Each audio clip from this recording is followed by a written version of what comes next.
Hello, we're on part 21 of The Wizard of Oz and we're on chapter 20, which is called The Dainty China Country. And if you remember last time, they'd left the safety of the Emerald City and had ventured through a wood where the trees seemed to come to life at the start of the woods to keep them out.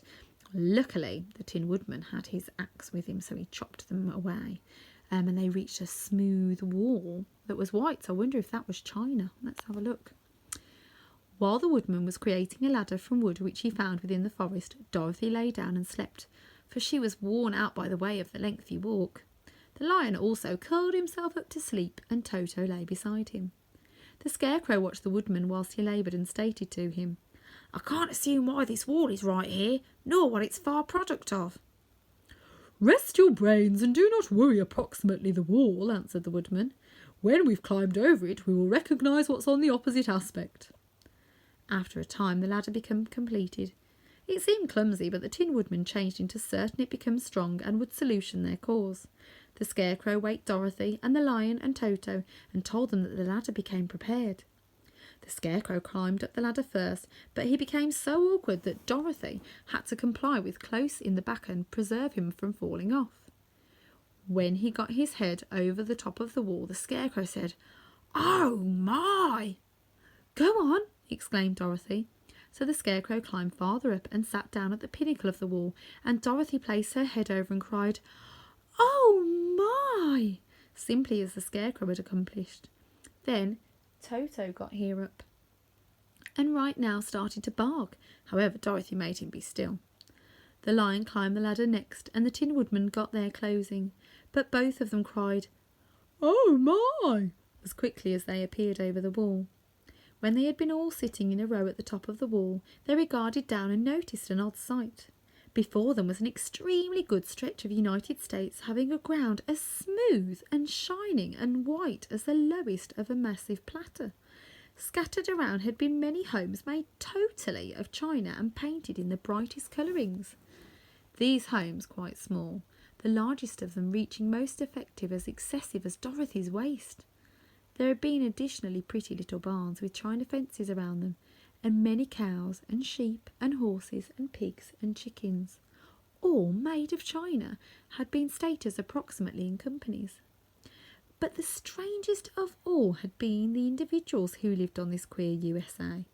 There had been milkmaids and shepherdesses with brightly coloured bodices and golden spots throughout their robes, and princesses with maximum terrific frocks of silver and gold and red, and shepherds wearing knee breeches with red and yellow and blue stripes down them, and golden buckles on their shoes, and princes with jewelled crowns upon their heads, sporting ermine gowns and satin doublets, and funny clowns in ruffled gowns with round purple spots upon their cheeks and tall pointed caps.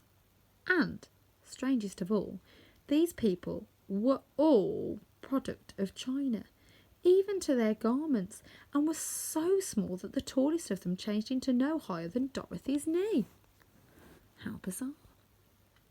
No one did a lot as look at the tourists at first. Besides, one little crimson china dog with an extra large head, which got there to the wall and barked at them in a tiny voice, afterwards going for walks away. "How let's get down?" asked Dorothy.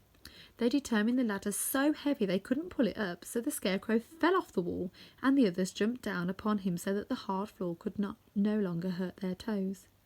Of path they took pains now to mould on his head and get the pins off their feet. When all were accurately down, they picked up the Scarecrow, whose body turned into pretty flattened out, and patted his straw into form again. "We have to cross this peculiar location as a way to get to the alternative facet," stated Dorothy, "for it might be unwise for us to go every other way besides due south." They started rolling through the US of A, of China human beings, and the primary component they got here to be changed into a China milkmaid milking a China cow. As they drew near, the cow all at once gave a kick and kicked over the stool, the pail, or even the milkmaid herself, and all fell on the china floor with a superb clatter. Dorothy turned and bowled over to see that the cow had damaged her leg off, and that the pail became lying in several small pieces, while the bad milkmaid had a nick in her left elbow. "There!" cried the milkmaid angrily. "See what you have got finished! My cow has broken her leg and I must take her to the mender's shop and feature it glued on once more. What do you suggest by way of coming right here and horrifying my cow?" "I'm very sorry," again said Dorothy. "Please forgive us." But the quiet milkmaid turned into a great deal too vexed to make any solution. She picked up the leg sulkily and led her cow away, the bad animal limping on 3 legs. As she left them, the milkmaid cast many reproachful glances over her shoulder at the clumsy strangers, maintaining her nicked elbow near her side. Dorothy became pretty grieved at this mishap. "We have to be very cautious here," said the kind-hearted woodman, "or we may hurt these quite little human beings so they may never recover from it." A little farther on, Dorothy met a maximum superbly dressed young princess, who stopped short as she noticed the strangers and started out to run away. Dorothy wanted to peer more of the princess, so she ran after her, but the china female cried out, "Don't chase me! Don't chase me!" She had this kind of worried little voice that Dorothy stopped and said, "Why not?" "Because," replied the princess, additionally preventing a safe distance away, "if I run I may also give way and wreck myself." "But should you now not be mended?" requested the woman. "Oh, sure. However, one is by no means so pretty after being mended, you understand," replied the princess. "I think no longer," stated Dorothy. "Now there is Mr. Joker, one in every of our clowns," persisted the China woman, "who's usually trying to stand upon his head. He's broken himself so often that he's mended in 100 locations. I would not take a look at all pretty. Here he comes now, so that you can see for yourself." Indeed, a jolly little clown got there taking walks towards them, and Dorothy May wanted to see that during spite of his pretty garments of crimson and yellow and green, he changed into absolutely included with cracks, running every which way and displaying, it seems, that he had been mended in many places.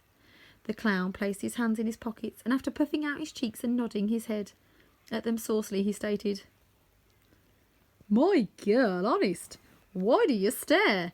A negative antique, Mr. Joker? You're pretty as stiff, and prim as though you'd eaten up a poker." "Be quiet, sir," stated the princess. "Can't you notice those are strangers and must be handled with respect?" "Well, it is respect, I expect," declared the clown, and right away stood upon his head. "Don't mind Mr. Joker," said the princess to Dorothy. "He's significantly cracked in his head, and that makes him silly." "Oh, I do not thought so him a bit," stated Dorothy. "But you are so stunning," she persisted, "that I am sure I should love you dearly. Won't you allow me to bring you to return to Kansas and stand you on Aunt Em's mantle? I may want to deliver you in my basket." "That would make me very unhappy," answered the China princess. "You see, right here in our US of A, we live contently and may speak and circulate round as we please. But every time any people are taken away, our joints at once stiffen and become most effective, stand immediately, and appearance quite of direction. That is all is anticipated of us while we're on mantles and cabinets and drawing-room tables.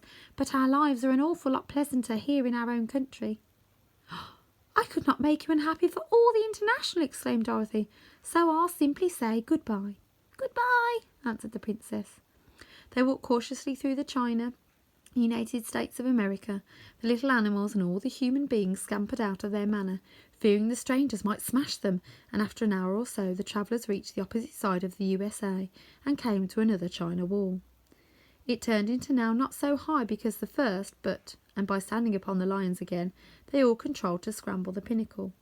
Then the lion accumulated his legs underneath him and jumped at the wall. However, simply as he jumped, he disillusioned a china church with his tail and smashed it all to pieces. "That changed into too horrific," said Dorothy. "However, sincerely, I suppose we were fortunate in no longer doing these little humans greater harm than breaking a cow's leg in a church. They're all so brittle." "They are indeed," stated the Scarecrow, "and I am thankful I am fabricated from straw and cannot be without difficulty broken. There are worse matters within the global than being a scarecrow."